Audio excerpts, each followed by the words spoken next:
Admiral, the Venezuelan president said when his friend got back to Venezuela yesterday that Alex Saab had been physically and psychologically tortured. How does the Biden administration respond to that? Well, we can't verify those reports. Other U.S. officials have denied that.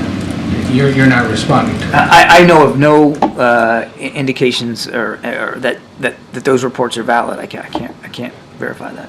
How does this not invite other autocratic leaders around the world to take Americans hostage in order to get something or someone they want?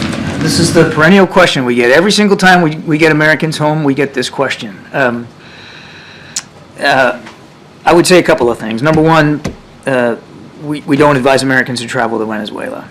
And Venezuela is one of those countries where we have a D designation for it. Like if you go, as business or pleasure, you need to realize what the potential detention threat is. And in Venezuela, that threat is high. That's right there on the website. If you're going to travel, go to state.gov. It's all right there. We can't guarantee that if you go against our advice and warnings that something might happen to you. And there are regimes, there are leaders around the world that make this a staple in terms of some of their policy approaches to wrongfully detain Americans and then try to make deals for it. Again, that's been perennial. That's been before this administration, and it will be after this administration. Doesn't mean that we aren't going to do everything we can if you're wrongfully detained to get you home. And sometimes that means making a tough decision. Sometimes it means making a decision that makes you kind of have to swallow hard to do it. This is one of those decisions. But we got 10 Americans back home.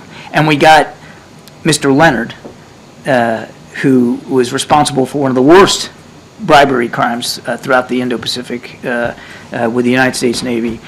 He's now going to face justice here in the United States. That's a good outcome.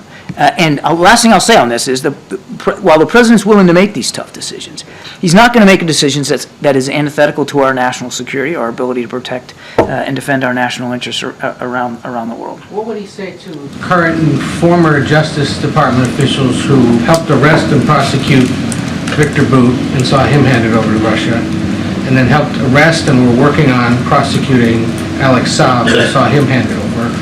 What's to say that they're not working today on some other case that may end up with that person being returned to their home country? He would say to them as he would say to Americans around the world, as we make these tough decisions, and they are tough, Ed, he's going to do it with our national security interests firmly and foremost in mind.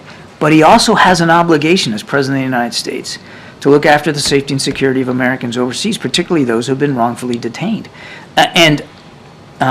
So again, tough decisions. None are black and white and easy calls to make.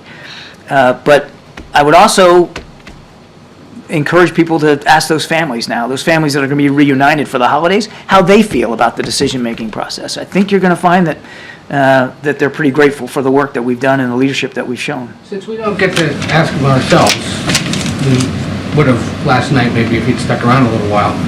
What would the president say is his foreign policy achievement of the year? There's a lot that we've achieved in foreign policy, and Kareen's already made sure that that we're running late, and I don't want to belabor this. So this answer could go on for like 20 minutes, but I mean, from the Indo-Pacific and the Quad and AUKUS deal to get Australia nuclear-powered submarine capability to what we've done with supporting Ukraine, pushing back, they clawed back more than 50% of the territory that Russia took in the early months of the war. You think obviously they did that through courage and bravery on the field, but they certainly did that with United States support. Look at what Israel's been able to do to put pressure on Hamas in the wake of the worst terrorist attack that they've ever succumbed to. I mean, I could go on and on. There has been, I think if I had to bucket it into one thing, one of the most important things he's done on the foreign policy front is shore up and revitalize our vast network of alliances and partnerships. No other nation in the world has that kind of a network at their disposal the way the United States does. And our leadership on the world stage is stronger because he took the time to invest in those relationships, many relationships that had been let lapse by the previous administration.